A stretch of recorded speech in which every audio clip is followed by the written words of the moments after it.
everyone, this is Julie Reddington of the Reddington team and Colorado Home Realty. If you're wondering why I'm sat here blowing bubbles, stay tuned and I will tell you more. It's been a fun summer, everyone's back at it. I can feel the energy of like Giver's routine again, and I'm feeling good. I'm kind of excited to get back into business. I'm ready to take all your clients and anyone you know who's ready to buy and sell. So let's get to the purpose of this video. So I'm here today to kind of just give you an update on what's really happening in the Denver real estate market. There is a lot of media out there kind of giving us what's going on. I even had a client call me last night asking me, she said, I'm seeing all these price reductions and days on market are longer, kind of what's going on.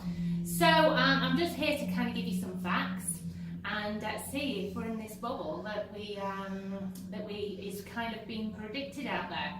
So when I'm looking at, please comment. If there's any questions come up as I'm talking, just throw a little comment in there and I'll get back to you on that. But what I'm looking at is in the market, it's just kind of locally what's happening. So I'm looking at inventory, the under contracts and the solds, days on market, and what the average price point is, as well as kind of seasonal adjustments of what's going on. Then I've consulted with my professionals here at Colorado Home Realty and outside experts as well, just to find out what's kind of going on in the bigger picture. The things that we're kind of looking at on that is like rental rates, and the interest rates as well, and kind of what's happening with the feds. We're looking at new housing, how much housing is currently being built in the Denver area, immigration and any demographic changes that are going on, as well as just the local economy and kind of what we're seeing in that area. So the bubble talk.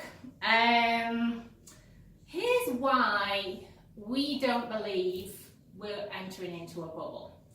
So the first thing is, and I kind of saw this funny sign of someone had put on the Welcome to Colorado sign of no vacancies, because I think everyone is fed up of everyone moving here. But that's not changing, it's still happening. We're still seeing a good migration of people into the state. I just know through my own clients and through my own little British community as well, that this is still a trend. It's not as high as it was back in kind of 2015-16, but we're still seeing a migration of people coming in.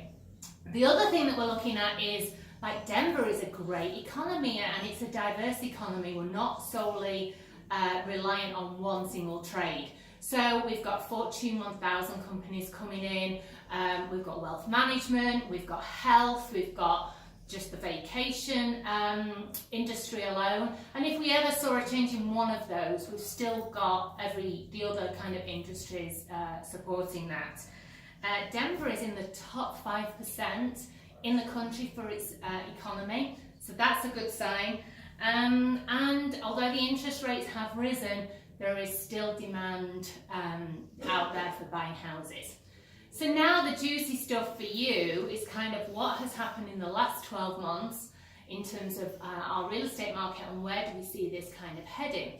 So single family homes have risen by 8.2% in the last 12 months, the house prices. On average, that's about $40,000 a house. Now I'm talking averages, so don't get too excited because there are obviously local trends according to you. And if you want a very specific analysis of your neighbourhood, please reach out to me if you're not getting those already from me.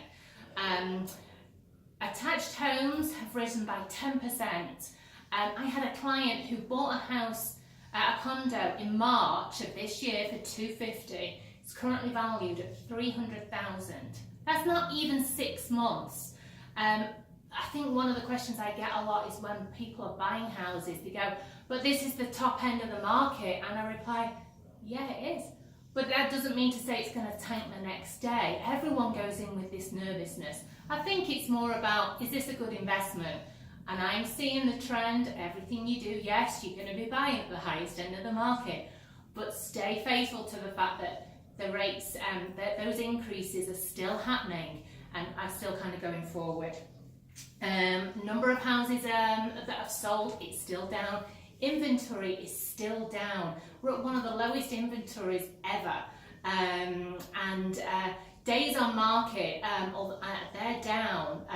It's funny that although we've seen a local trend of things being over 2 weeks, and it's suddenly seen as, what's wrong with it? Let's go back to 2009 when things were on the market for 6 months. That was a quick sell. So yes, we are seeing a change in the market at the moment, but this is normal for this time of year, and it doesn't mean it's the beginning of the end. It just means as we go into the latter half of this year, things do tend to slow down. What that means is if you're a buyer, now is the time to buy. This is the perfect time of year to be buying a house. It's still good to sell a house, but great time to be buying a house. So, next 12 months, where do we see this going? We're still going to be seeing, we think, the same kind of trends, probably increases between 7 to 9%. Rental demand is still high, that's a good indicator. The new builds, they're still behind on where they need to be. And interest rates, still low, although they've gone up, still historically low. So what are you waiting for? Give me a call. I'm ready to hear from you. Justin and I were excited to be helping you. So give me a call, and I look forward to hearing from you. See you soon. Bye-bye.